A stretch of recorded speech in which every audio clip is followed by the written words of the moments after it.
పెట్టడానికి మాత్రం ఎందుకు నిరాకరిస్తున్నారు? ఎందుకు? పుట్టి దళితుల నాయకుడు మాత్రమేనా? దళితుల కోసం మాత్రమేనా రాజ్యాంగం రాశారు? దళిత మహిళల కోసం మాత్రమేనా రాజ్యాంగం రాశారు?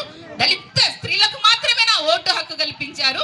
దళితులకు మాత్రమేనా, దళిత స్త్రీలకు మాత్రమేనా భూమి హక్కు కల్పించారు, వివాహ హక్కు కల్పించారు, చదువుకునే హక్కు కావచ్చు, పని దినాల్లో హక్కు, పని టైంలో హక్కు, వేతనాల్లో హక్కు, ప్రసూరి లీవ్ల హక్కు, ఇవంతా కూడా పొందుపరిచింది ఓన్లీ అంటే కాలి దళితులకు మాత్రమే చేశారా?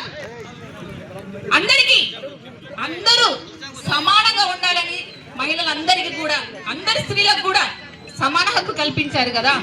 అలాంటప్పుడు వేరే క్యాస్ట్ స్త్రీలు కూడా వచ్చి పోరాటం చేయాలి కదా. మేము అంబేద్కర్ విగ్రహాన్ని పెట్టుకుంటామని చెప్పేసి వాళ్ళెందుకు వెనుకబడి ఉన్నారు?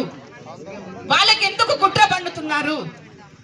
అంబేద్కర్ విగ్రహం పెట్టడానికి వాళ్ళెందుకు నిరాకరిస్తున్నారు అంటే, బడిలోకి ఇంత చిన్నగున్నప్పుడు గోని సంచి పట్టుకొని పోయి ఆయన కూర్చున్న దగ్గర కూడా గోని సంచి వేసుకొని కూర్చొని బడి బయట కూర్చొని చదివిండు. మనల్ని ఈ చీకటి ప్రపంచం నుంచి చీల్చి బయటికి తీసుకువచ్చి మనల్ని జ్ఞానవంతుడు చేశారు. కాబట్టి అంబేద్కర్ అంటే వాళ్ళకు కుట్ర. ఎక్కడైతే నీళ్లు తాగొద్దని చెప్పేసి నిరాకరించబడ్డాడో అక్కడ 10,000 మందితోటి మహత్ చెరుగు పోరాటం చేసి 10,000 మందిని ఆ రోజు మంచినీళ్ళు తాగించాడు. మీరు మోరి నీళ్ళే తాగాలి, మీరు బడి బయటనే ఉండాలి, మీరు గుడి బయటనే ఉండాలి, మీరు అంటరాని వాళ్ళు, మీరు ముట్టరాని వాళ్ళు, మీరు మాతో సమానంగా ఉండి చదువుకుంటారా? ఒకరోజు లెక్కల మాస్టర్, మీరు అందరు విని ఉంటారు, కొంతమంది అక్కలు చెల్లెళ్ళు ఉన్నారు కాబట్టి నేను చెప్తున్నాను. ఒకరోజు స్కూల్లో మాస్టర్ లెక్కలు వేస్తారు. అక్కడ ఉంటే మేము పెద్ద కులము, మేము చాలా బలిసిన కులము, మాకు కోట్ల ఆస్తులు ఉన్నాయి, మాకు 100 ఎకరాల భూములు ఉన్నాయి అని చెప్పే పిల్లలు కూడా లెక్కల్ని రాయలేకపోతారు. కానీ తాగడానికి నీళ్లు కూడా లేని, తినడానికి తిండి కూడా లేని, వేసుకోవడానికి బట్టలు కూడా లేని అంబేద్కర్ ఆ లెక్కను రాయడానికి పోతే వెనుకకుంటది బోర్డు, వెనుకకుంటది టిఫిన్ బాక్సులు. ఆ టిఫిన్ బాక్సులు అంబేద్కర్ వచ్చి ఆ లెక్క చేస్తే మా అన్నం మైలబడిపోతుంది. ఎక్కడన్నా బోర్డు దగ్గర పోయి రాస్తే అన్నం మైలబడిపోతుందా? అసలు మైలు అంటే ఎట్లుంటది ఎప్పుడైనా ఆలోచించామా? అంతటి అవమానం పొందిండు. 5 ఏళ్ల బాలుడు గోని సంచి పట్టుకొని బడిలోకి వెళ్ళినప్పుడు నిరాకరించబడ్డ పిల్లోడు, ఆ పిల్లోడు వెళ్ళిపోయిన తర్వాత కూడా ఆ భూమిని కడిగేవాళ్ళు. ఆయన అంబేద్కర్ కూర్చొని చదువుకొని పోయిన జాగని కడిగేవాళ్ళు.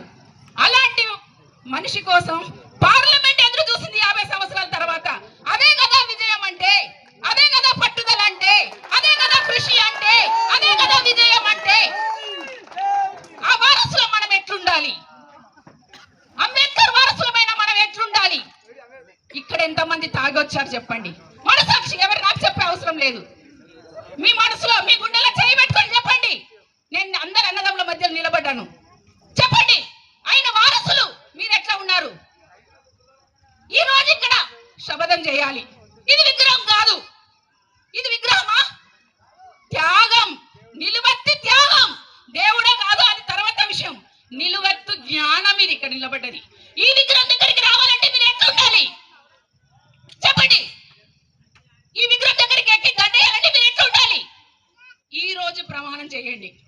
మీరు ఎట్లా ఉంటాము? మీ పిల్లల్ని ఎట్లా పెంచుతాము? ఈ ఊరిని ఎట్లా మారుస్తాము? ఈ రాష్ట్రాన్ని ఎట్లా మారుస్తాము? ఈ దేశాన్ని ఎట్లా మారుస్తాము? మార్చిన వారసులు మీరు ఎట్లా ఉండాలనుకుంటున్నారు? మీరు తీర్మానించాలి. మీరు దోపిడీదారుల వారసులా? మీరు అనిల్ అంబానీ వారసులా? మీరు విజయ్ మాల్యా వారసులా? మీరు అంబేద్కర్ వారసులు, మీరు పూలే వారసులు, మీరు సావిత్రిబాయి పూలే వారసులు, మీరు పెరియార్ వారసులు. మీరు ఎట్లా ఉండాలి? మీరు ఈ రోజు ఇక్కడ నిర్ణయించుకొని వెళ్ళాలి.